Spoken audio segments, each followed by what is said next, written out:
on postmodernism in George Orwell. And I'd actually like to argue for the following thesis. Okay, I would actually like to argue for the fact that it is somewhat Orwellian to call George Orwell postmodern. Okay, he's not really postmodern. He actually is modern in his outlook, and I'm going to argue for this thesis here. And the reason I think it's important is because, I mean, if you really want to fight against postmodernism, you should know your enemies. And if you want to, embrace modernism, you should know what its logical consequences are, right?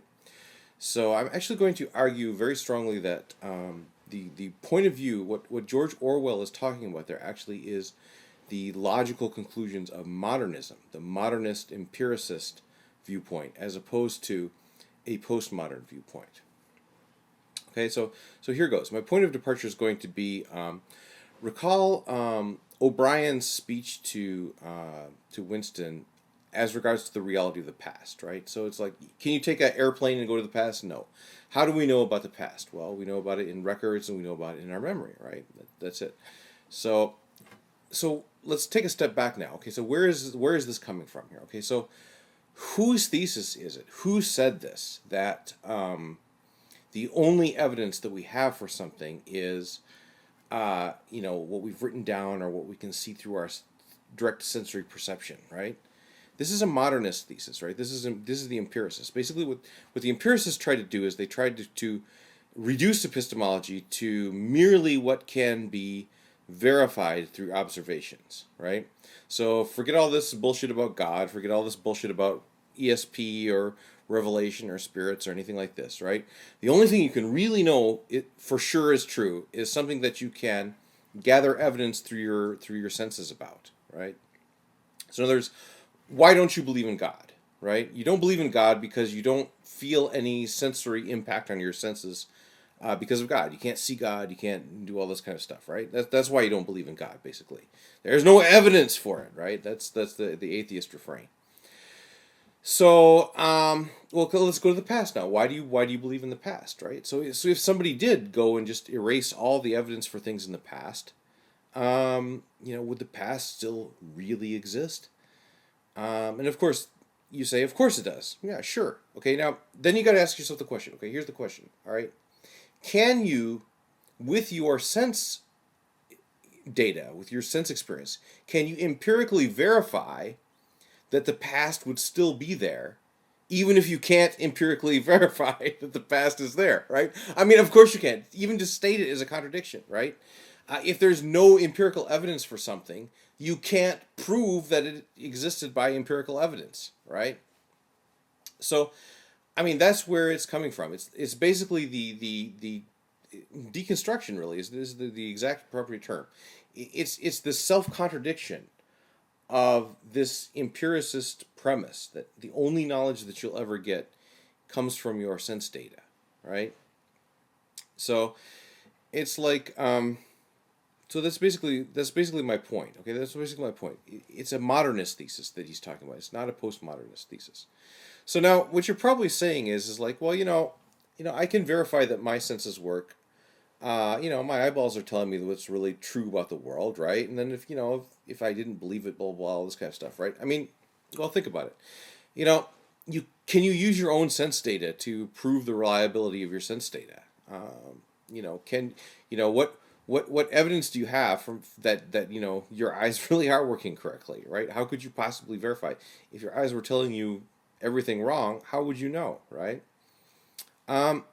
Really, the only way, okay, there is a way to know, okay, this is called the intersubjective method, right? Okay, so it's like a mirror can't reflect itself, right? A mirror, you can put an image of anything on a mirror that you want to, but the mirror can't reflect itself, right? The only way for a mirror to be able to put an image of itself on there is for you to have another mirror to reflect it in, right?